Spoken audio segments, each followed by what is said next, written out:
My wife spat in my face in front of 60 people, and the man she did it for had been cashing paychecks that ultimately required her husband's signature to exist. This is the story of a quiet man, a teacher, a man who drove a 10-year-old Honda, packed his own lunch, and spent a decade being described by his wife's family as a project that never quite got finished. A man his wife had decided somewhere along the way was too small for the world she was building, so small that she could humiliate him in public, turn her back on him at a rooftop gala overlooking the Mississippi River, and not once think to ask a single question about the company that employed her, licensed her firm, and held her entire professional life inside its balance sheet. She never asked. And that silence, that complete, contemptuous silence, is what made everything that came next not just possible, but inevitable. Because what she didn't know was that the $37 billion company she worked inside of every single day belonged to the man she just spat on. What happens when the person you spent 10 years dismissing turns out to own everything you built? If this story already has your attention, hit that like button right now. And if you're new here, subscribe so you never miss what's coming next. And drop your city in the comments. I want to know where in the world you're watching from today. Now let me take you all the way back to where this started. To a rooftop ballroom in New Orleans on a Saturday evening, 60 guests, one toast, and a man standing alone near the railing holding a letter he hadn't told anyone about.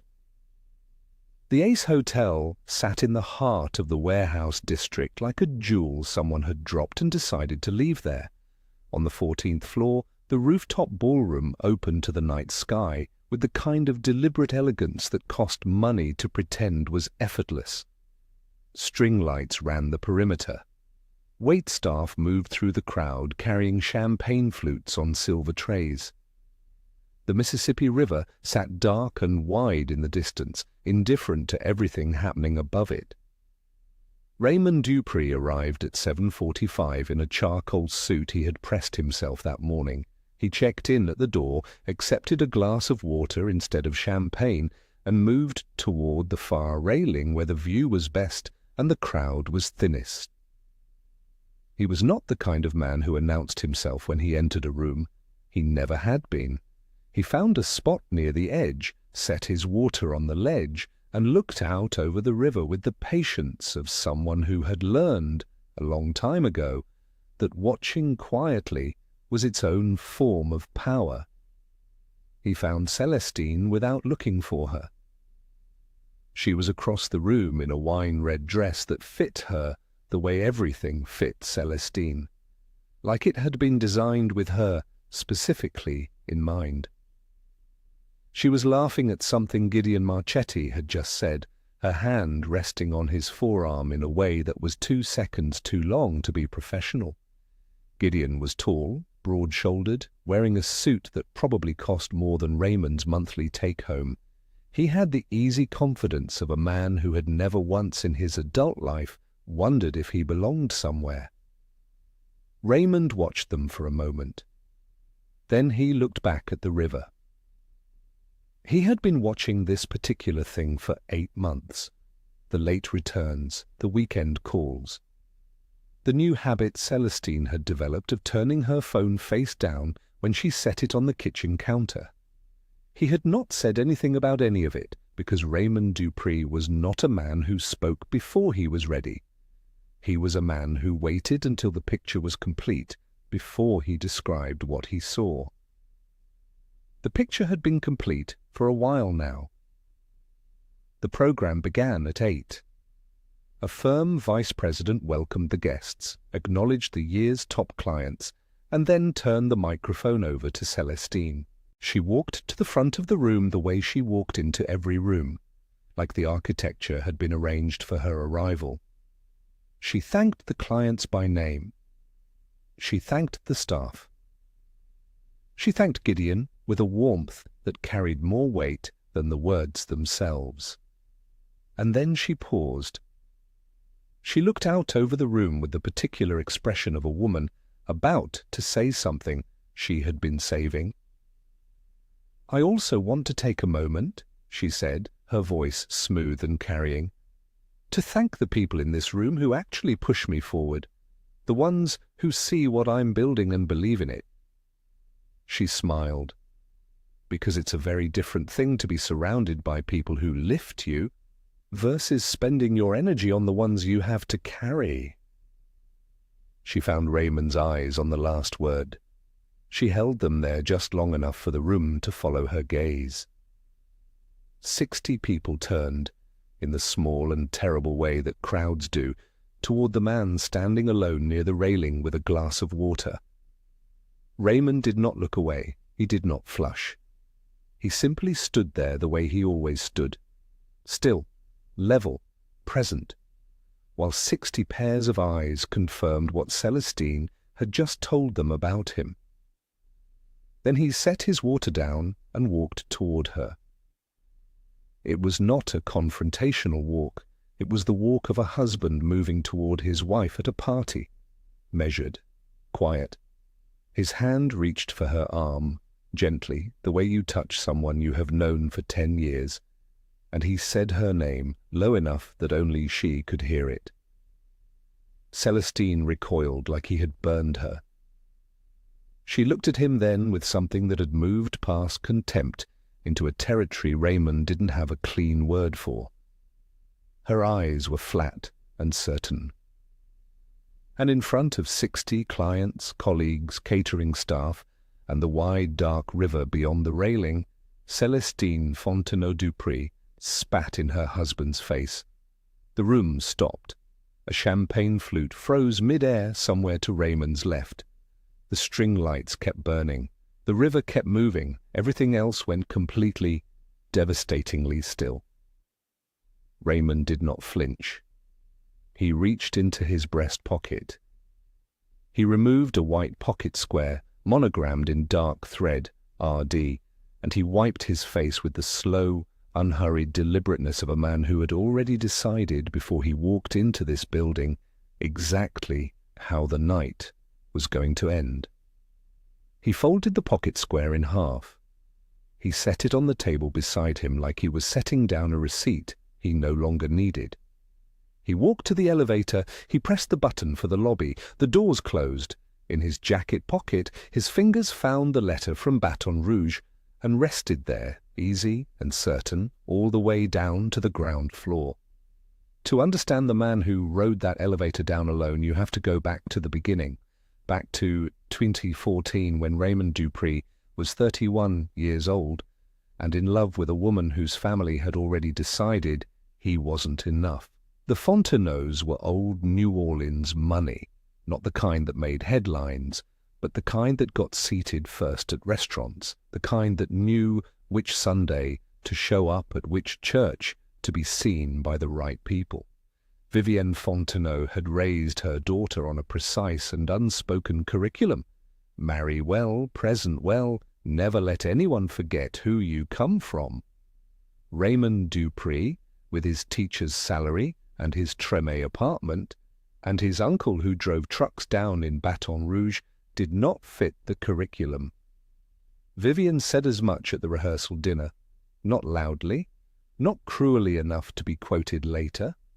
She said it the way she said everything, soft, smiling, with her hand on Celestine's arm. She leaned toward her sister and said, just within Raymond's earshot, that Celestine had always had a generous heart, that she had always taken on projects, that it was one of her finest qualities. Raymond heard it. He picked up his water glass, took a slow sip, and said nothing. That was Raymond Dupré in a single gesture. He heard everything. He stored everything. He said almost nothing. The early years of the marriage were not without warmth, at least not entirely. Raymond was the kind of husband who remembered how Celestine took her coffee, who left the porch light on when she worked late, who sat through every professional dinner and industry event without complaint, even the ones where he was introduced to strangers and promptly forgotten.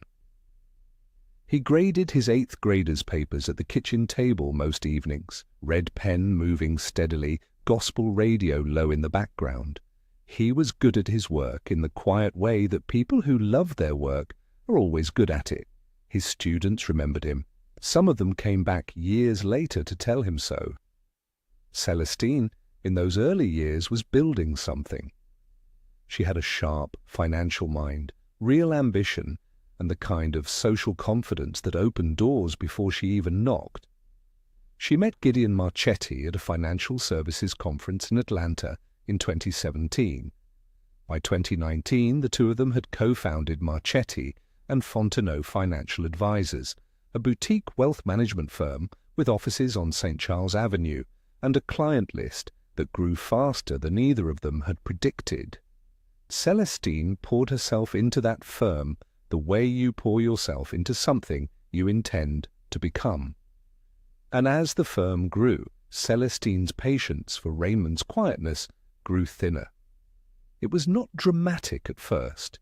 It was the accumulation of small things, the way she stopped asking about his students, the way she began referring to his teaching as his little job, never quite serious enough to constitute an insult, never kind enough to constitute a compliment.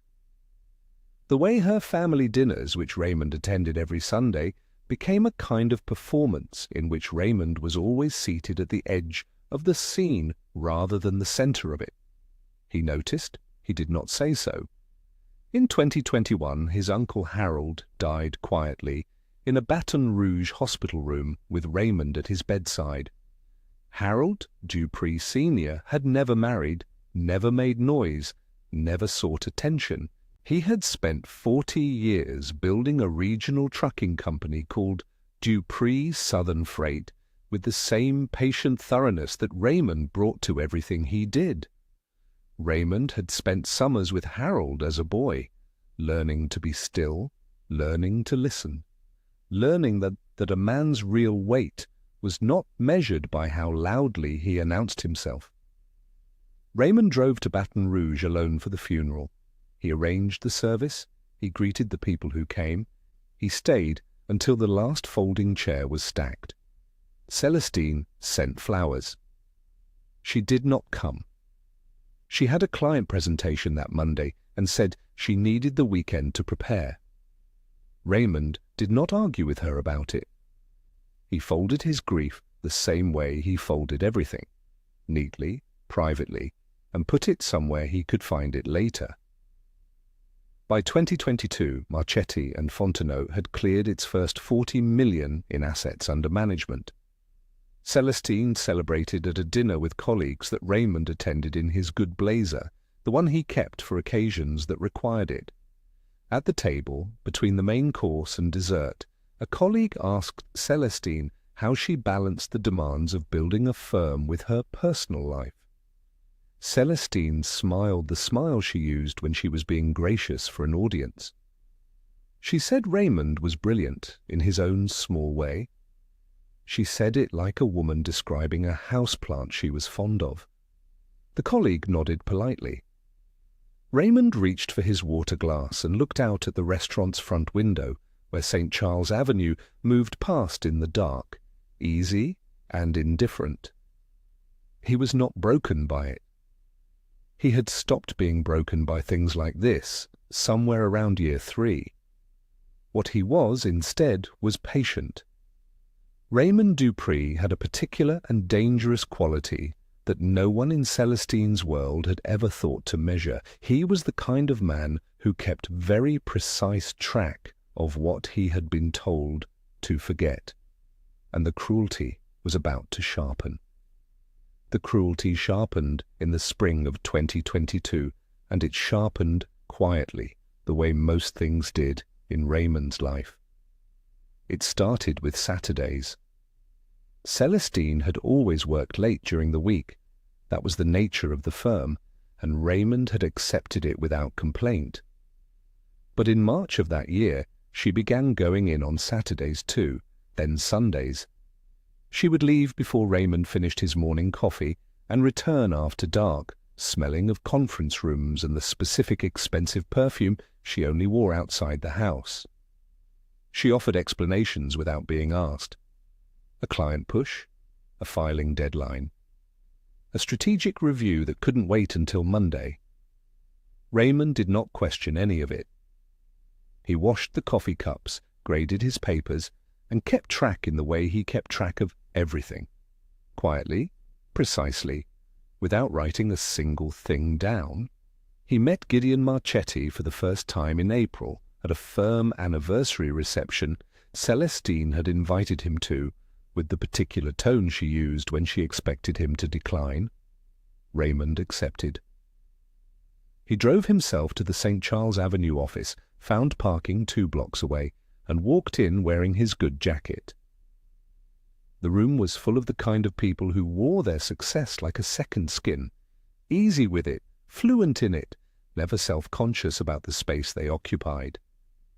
Gideon crossed the room toward Celestine the moment she arrived, and something in the way he moved, unhurried, certain, already angled toward her before she had even taken off her coat, told Raymond everything the Saturday mornings had only suggested. He watched Gideon place his hand briefly at the small of Celestine's back while introducing her to a client. He watched Celestine not move away. He accepted a sparkling water from a passing tray and stayed for exactly 1 hour before driving himself home. He did not bring it up. There was nothing to bring up yet. The picture was not complete. By the fall, Vivienne Fontenot had developed a new habit. At every Sunday dinner, she found a way to work Gideon's name into the conversation. Gideon's newest client, Gideon's opinions on the market. The way Gideon understood Celestine's vision for the firm in a way that was, Vivienne implied with her particular smile, rare and valuable. Raymond passed the pot roast and listened, and said very little. He had long ago learned that Vivienne's table was not a place for his words. It was a stage, and his role in it had been cast years before he arrived. Then in October, Vivienne did something more deliberate. She invited Gideon to Sunday dinner. He arrived with wine and the easy confidence of a man who had been told he was welcome in every room of this house. Vivienne greeted him at the door with both hands extended. Celestine was already laughing at something before he finished his first sentence. Raymond sat at his usual chair, the one near the window that faced the garden, and watched the whole performance with the stillness of a man who had stopped needing anyone in that room to see him clearly. Halfway through dinner, his phone buzzed in his jacket pocket. He checked it under the table. A message from a Baton Rouge area code he recognized, the law firm that had been handling Harold's estate since the funeral. They had been trying to schedule a call for 3 weeks. He typed back a single word: tomorrow. He put the phone away and reached for his water glass. Vivienne was telling a story about a Fontenot family trip to Martha's Vineyard. Gideon was laughing at the right moments. Celestine caught Raymond's eye briefly across the table, not warmly, just checking whether he was still present, the way you check on furniture, and then returned to the story. After dinner, while Vivienne walked Gideon to the door, Celestine found Raymond in the kitchen, stacking plates. She asked who had texted him at the table. He told her it was the attorney in Baton Rouge, that it was about Harold's estate. Celestine set down her wine glass and looked at him with the polished impatience of a woman who had better things to think about. She said Raymond's uncle had driven trucks his whole life. She said there was nothing to deal with. She said she wished just once he wouldn't bring Harold's name into her mother's house like it meant something it didn't. Raymond dried his hands on a dish towel. He nodded slowly, the way he nodded when he was filing something away rather than agreeing with it. He said she was probably right. He said he would take care of it. 3 days later he had the call with Baton Rouge. He stood on the back porch of the uptown house in the November dark and listened to the attorney explain in clear and careful language, exactly what Harold Dupree Sr. had built and exactly what Raymond now controlled. He asked 2 questions. He thanked the attorney. He went back inside. A week after that, when Celestine's assistant sent out the invitation for the Marchetti and Fontenot annual client gala at the Ace Hotel, Raymond opened the email and typed his RSVP. He was already holding everything. Raymond drove to Baton Rouge the morning after the gala. He left before sunrise while the uptown house was still dark, and Celestine's side of the bed had not been slept in. He stopped for coffee at a place on Airline Highway he had been stopping at for years, a counter spot that opened at 5, where the woman behind the register knew his order and didn't ask questions. He drank his coffee standing up. He got back in the car. He drove the rest of the way in silence, no radio, just the highway and the flat, dark Louisiana landscape opening up around him. The offices of Okafor and Strand were on 3rd Street in downtown Baton Rouge, on the 4th floor of a building that smelled like old carpet and serious work. Darnell Okafor was already at his desk when Raymond arrived. He was a compact, precise man with close-cut grey at his temples and the particular stillness of someone who had spent 30 years in rooms where emotion was expensive. He stood when Raymond entered, shook his hand once, and gestured to the chair across the desk without ceremony. He had a file folder in front of him. He did not open it immediately. He asked Raymond if he wanted water. Raymond said no. Okafor nodded, folded his hands on the desk, and began. Harold Dupree Sr., he said, had started Dupree Southern Freight in 1981 with 1 truck, a commercial license, and a fuel line of credit from a Baton Rouge bank that no longer existed. Over the next 4 decades, he had built it into one of the most quietly successful regional logistics companies in the Gulf South.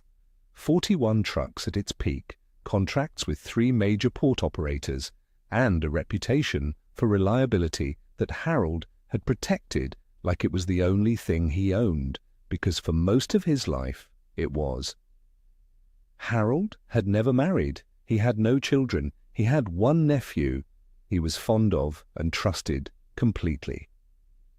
In 2019, Harold had been diagnosed with a condition that made the future look finite. He retained Okafor and Strand to restructure his estate. On Okafor's recommendation, Dupree Southern Freight was liquidated and its proceeds, along with Harold's other holdings, were converted into a diversified investment trust, renamed Dupree Capital Group, with a Houston-based asset management firm handling day-to-day administration. Harold had named Raymond as sole beneficiary and majority controlling shareholder. The paperwork had been signed, witnessed, and filed. Raymond had been sent a summary letter in 2019 that he acknowledged receiving. Raymond remembered the letter. He had read it twice, filed it in the fireproof box under the bed, and said nothing to Celestine because she had been in the middle of launching the firm that year and had no patience for what she called his family paperwork. Okafor continued. Harold had died in 2021. The estate had cleared probate in stages. The final tranche of asset consolidation had been completed only 3 weeks ago. The total current valuation of the Dupree Capital Group Trust was $37.4 billion.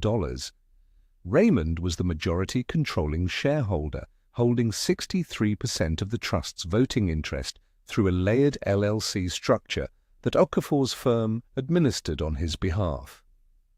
Raymond sat with that number for a moment. The room was very quiet. Then Okafor said there was one more thing. He opened the folder and set a single page on the desk, turned to face Raymond. It was a corporate licensing document. At the top, in clean type, it read, Marchetti and Fontenot Financial Advisors, licensed operating subsidiary. And below that, the parent entity, Dupree Capital Group. Raymond looked at the page. He looked at it the way a man looks at something he needs to read twice to be sure he has read correctly. Then he looked up at Okafor. Okafor said that Celestine's firm had been incorporated as a subsidiary of Dupree Capital Group 4 years ago, when it sought its institutional licensing certification. The subsidiary structure had been arranged through a Houston intermediary who had connected the firm to the trust's holding framework. It was not unusual, it was in fact the reason the firm had qualified for its errors and omissions coverage and its institutional client tier as quickly as it had. Raymond said nothing for a long moment. Then he asked 2 questions. He asked, what would trigger a mandatory compliance review of a licensed subsidiary? Okafor said a formal request from the controlling shareholder would be sufficient. He asked how long subsidiary dissolution typically took once initiated by the controlling shareholder. Okafor said between 30 and 60 days, depending on the cooperation of the subsidiary's management. Raymond nodded slowly. He looked at the corporate licensing page one more time. He thought about Celestine at the rooftop bar, wine glass raised, 60 people watching. He thought about the pocket square folded on the table. He thought about Harold, alone in that hospital room in Baton Rouge, building something in silence for 40 years that nobody had thought was worth asking about. He looked at Okafor and asked him to clear his calendar for the following week. Okafor picked up his pen. The slow burn was over. What came next would move fast. They met again the following Monday morning before the rest of the building had arrived. Okafor had cleared his schedule exactly as Raymond asked. When Raymond walked into the conference room at 7:45, there was a yellow legal pad on the table, 2 pens, and a single cup of coffee waiting. Okafor was already seated. He had not brought anything else. He did not need to. Everything they required was already in his head. Raymond sat down. He did not take off his jacket. He folded his hands on the table and said he wanted to understand the full sequence before he signed anything. Okafor nodded and began. The plan had 4 steps, and Okafor laid them out the way a man describes a straight line. No embellishment, no drama, just the clean logic of one thing leading inevitably to the next. Step 1. Raymond would formally activate his controlling shareholder rights for the first time. This would be executed through the trust's numbered LLC, which meant no name would appear on the initial filings, only a designation code that corresponded to the Dupree Capital Group structure. The activation would trigger a mandatory emergency session of the Dupree Capital Group board within 5 business days.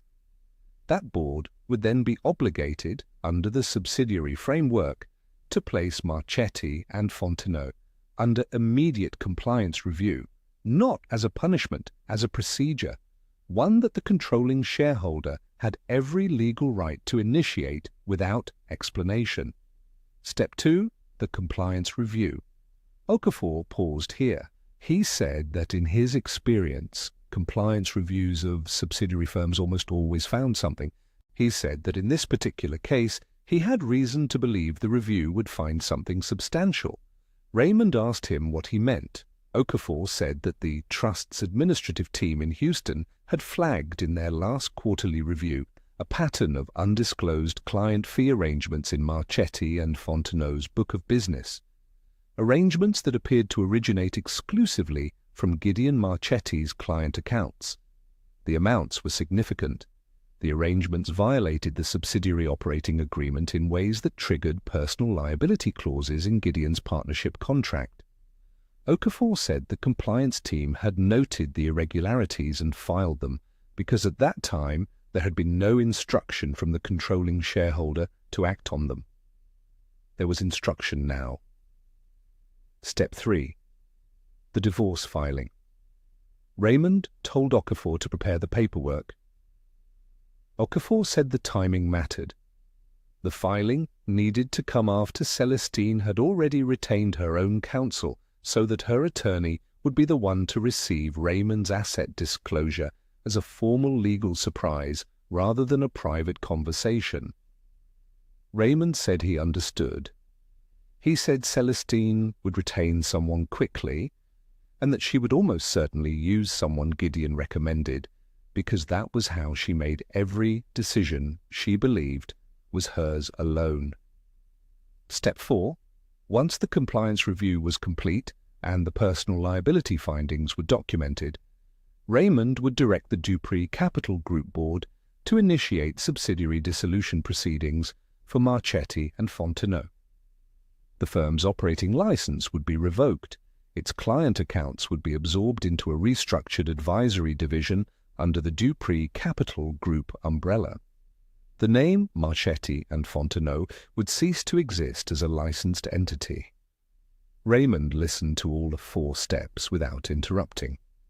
When Okafor finished, the room was quiet for a moment. Then Raymond picked up one of the pens. He asked where to sign.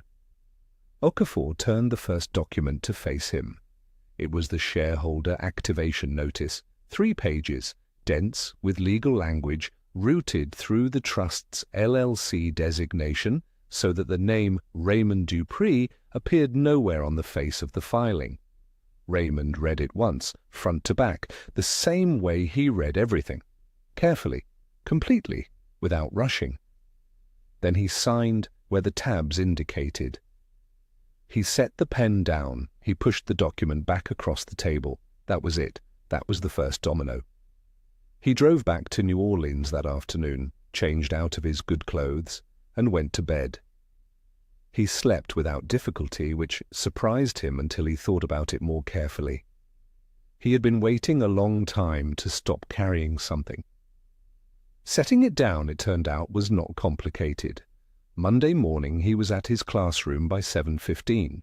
He wrote the day's objective on the board, Primary Causes of the First World War, and had his gradebook open by the time his first student walked through the door.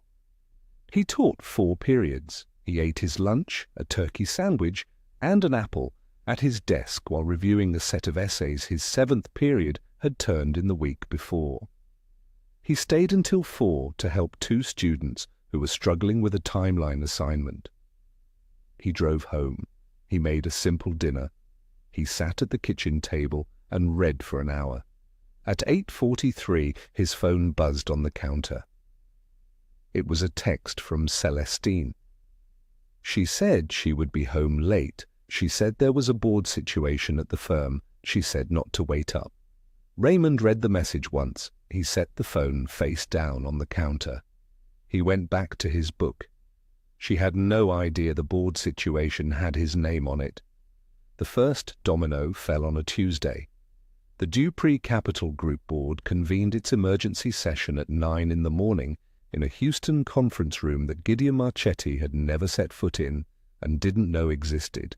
By 10:15, the board had been formally introduced to the identity of their controlling shareholder. By 10:40, the compliance review of Marchetti and Fontenot Financial Advisors had been officially initiated. The notification arrived at the St. Charles Avenue office as a single certified letter. No name on the sender line, just the Dupree Capital Group Trust designation. Gideon read it twice.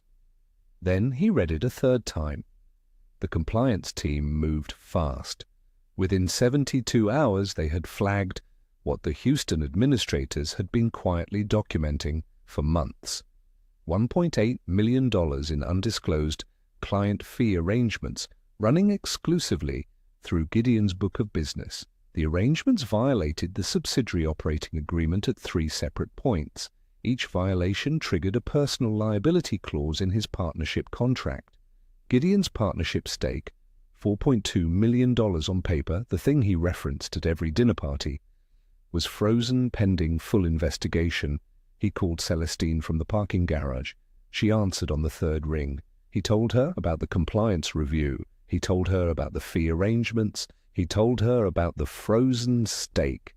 And then, his voice dropping to something she had never heard from him before, he told her what the board had disclosed that morning. He told her the name of the controlling shareholder.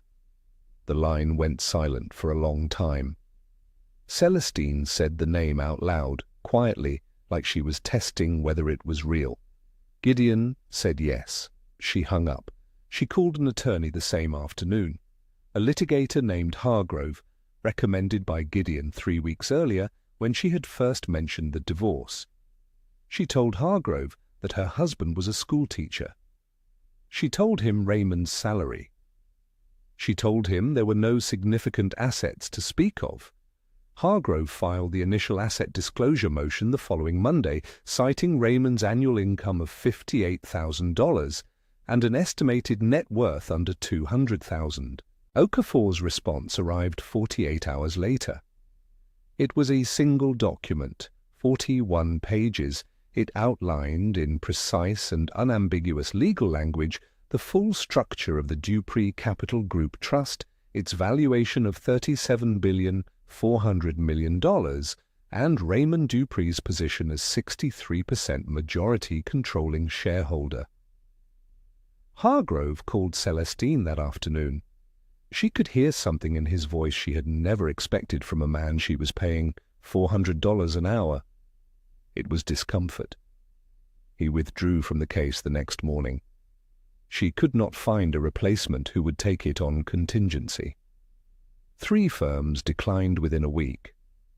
One of them didn't even call back. Meanwhile, the story traveled. New Orleans is not a large city, and its Creole professional community is smaller still. A tight circuit of dinner parties and church foyers and charity galas where information moves the way water moves through old pipes, quietly, and then all at once. The story of the gala had been moving since the night it happened. The toast, the spitting, the monogrammed pocket square set on the table like a receipt. But now that story had a second act, and the second act was devastating. 3 of Marchetti and Fontenot's top institutional clients, all of whom had been in the room at the Ace Hotel or had received a detailed account from someone who began the quiet process of moving their accounts. They did not announce it. They simply stopped returning Gideon's calls. The firm's assets under management dropped $340 million in 6 weeks. Vivienne Fontenot called on a Thursday evening. Celestine was already at her mother's house when the call came in. She had been spending more time there since Gideon stopped answering his phone. Vivienne did not arrive at the point gently. She asked Celestine how this had happened. She asked how Celestine had been building a career for 4 years inside a company that belonged to Raymond and had not once thought to ask who the parent entity was. She asked, with the particular precision of a woman who had always delivered cruelty in the shape of concern, whether Celestine understood what this was doing to the family's standing. Celestine did not have answers to any of it. The final domino fell on a Friday. The Dupree Capital Group Board voted unanimously to dissolve the Marchetti and Fontenot operating license. The St. Charles Avenue office received its lease termination notice the same afternoon. The nameplate beside the building's 4th-floor entrance was removed over the weekend. By Monday morning, there was no visible trace that Marchetti and Fontenot financial advisors had ever operated there. Raymond was at school when it happened. He ate his lunch at his desk.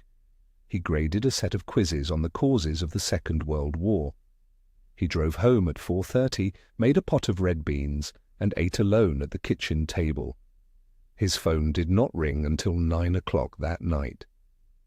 It was Celestine. Her voice was stripped of everything, the performance, the precision, the social armor she had worn for so long it had started to look like skin. She asked if they could meet. She said she just needed to talk to him. Raymond looked at the wall for a moment. Then he told her she could come to his classroom, Tuesday after school. She said she would be there. She arrived at 3:45 on a Tuesday.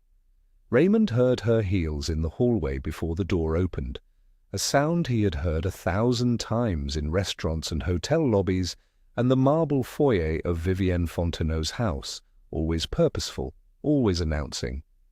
But the woman who pushed open the door of room 114 at Philip Sheridan Elementary was not announcing anything.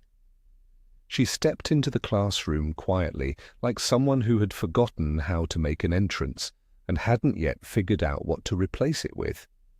Raymond was at the chalkboard. He was erasing the day's lesson.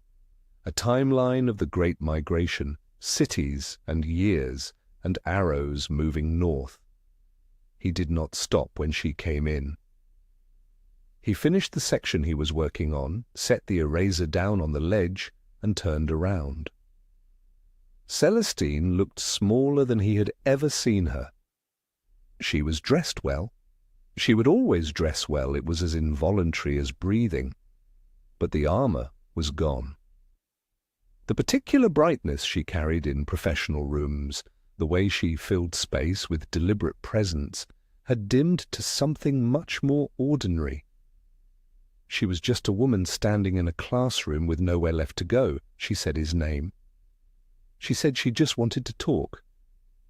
She said she knew things had gotten out of hand, and that she needed him to understand how much pressure she had been under, how the firm had consumed everything, how she had not been herself for a long time. Her voice was careful and controlled, the way it got when she was managing something. She said there were things between them that were worth preserving. She said Raymond, of all people, understood the value of patience. Raymond stood still and listened to all of it. He did not interrupt. He did not cross his arms or clench his jaw or perform any of the visible signs of anger she might have known how to navigate. He simply listened the way he had always listened, completely, without giving anything away, until she ran out of things to say and the classroom went quiet, except for the ceiling fan turning slowly above them. Then he pulled a student's chair from the front row, turned it around, and sat down facing her. He spoke slowly. He said he wanted to tell her a few things, and that he was only going to say them once, so he needed her to hear him clearly. He told her about the first Sunday dinner where her mother called him a project. He told her he had heard it. He said he had heard every version of it in the 10 years since.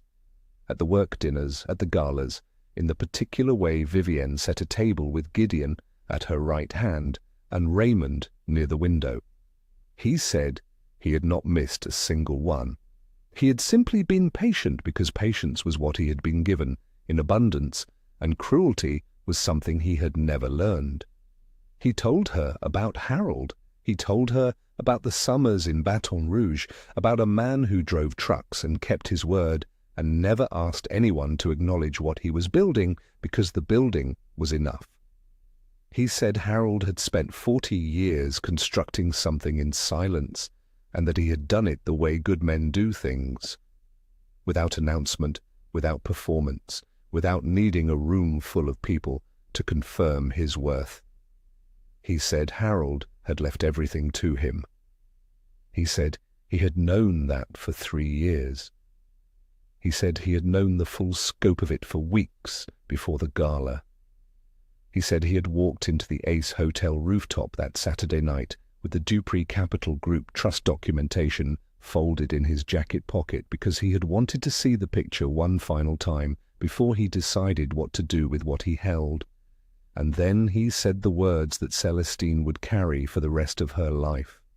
He said, "You spat in my face in front of 60 people because you thought I had nothing. But what you didn't know was that the license allowing you to call yourself a financial advisor, the desk you sat behind, and every dollar Gideon ever made, all required a signature from a man you decided wasn't worth explaining. That man was me. That company was mine." He paused. "It still is." The room was completely silent. Celestine's mouth opened slightly. She closed it. The performance was gone. There was no audience left to perform for, no social register to calibrate to, no version of herself that this moment could be managed into. What crossed her face was not anger, not denial, but something far more devastating than either: the slow, terrible arrival of understanding. She understood what she had done. She understood what she had dismissed. She understood that the man she had described as brilliant in his own small way had been sitting quietly at the center of her entire professional world, and she had never once looked directly at him. Her eyes filled. She pressed her hand to her mouth. Raymond stood. He picked up his bag from the desk. He walked to the light switch by the door. He turned off the overhead light so that only the late afternoon coming through the windows lit the room in something soft and final. He pulled the door open and stood beside it. He waited. Celestine walked out. He pulled the door shut behind her. He turned the key in the lock. He stood in the hallway for one moment, alone, listening to her heels move away down the corridor and then disappear. It was done. 6 months later, the accounting was complete. Gideon Marchetti's personal liability judgment came in at $2.1 million. The full amount of the undisclosed fee arrangements plus penalties.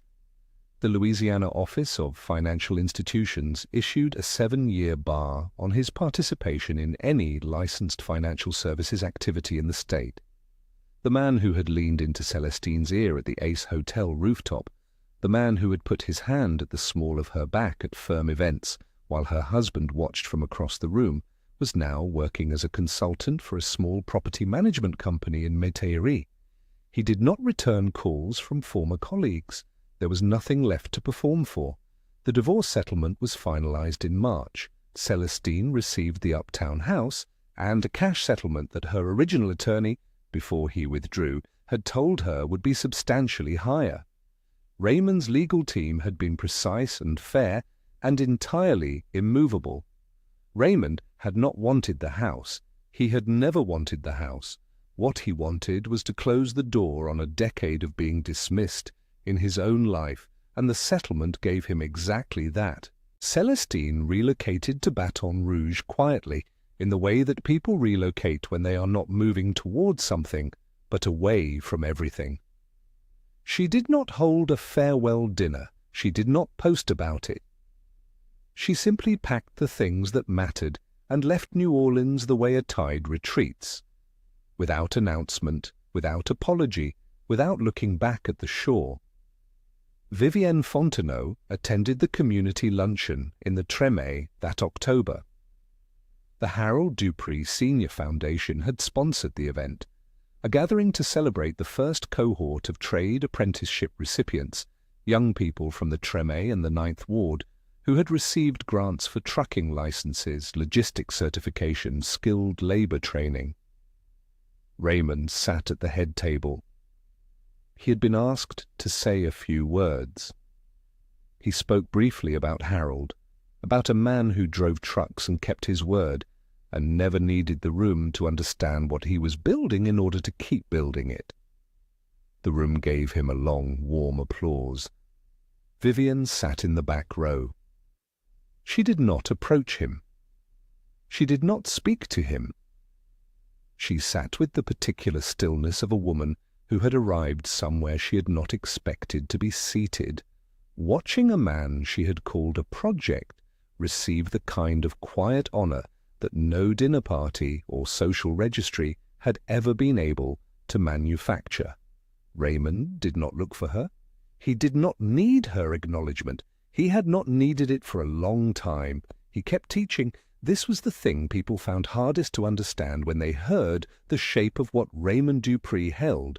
He had $37 billion administered in his name through a Houston trust, and on Monday mornings he still drove his 2017 Honda Accord to Philip Sheridan Elementary and wrote the day's objective on the chalkboard, not because he couldn't stop, because he didn't want to.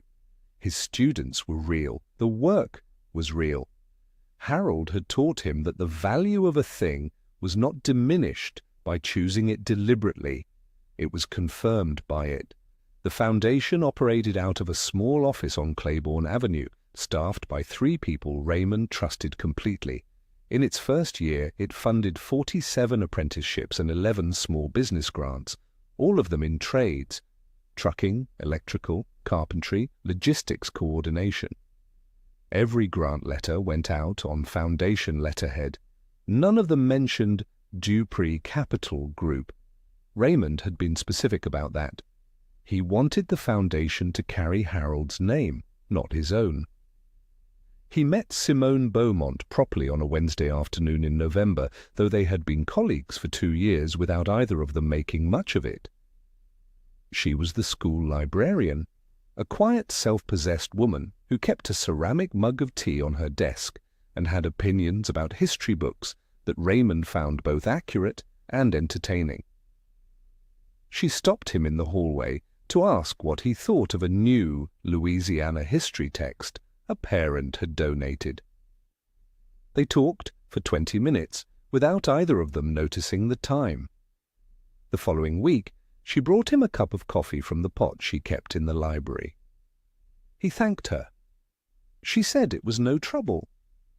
Neither of them made it complicated, because neither of them had any interest in complications. On a Tuesday in early December, Raymond drove to Baton Rouge. He parked at the cemetery on Government Street and walked the familiar path to Harold's grave, a modest granite headstone with clean lettering: Harold Dupree Sr. He stood there for a while in the quiet, the way you stand, in places where the ground holds something important. He thought about a boy who spent his summers learning to be still from a man who drove trucks. He thought about patience as a form of power that nobody sees until it's too late to prepare for. He reached into his jacket pocket.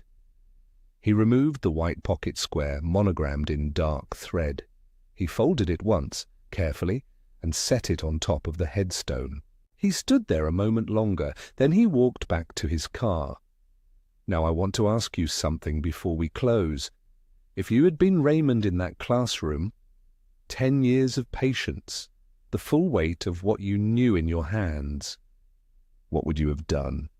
Would you have said what he said? Would you have said more or less? Drop your answer in the comments. I read every single one. If this story moved you, hit that like button. It helps more people find their way to stories like this one, and if you are not subscribed yet, now is the time. There are more stories coming, and every one of them is built for people who understand that the quietest person in the room is very often the most dangerous. I will see you in the next one.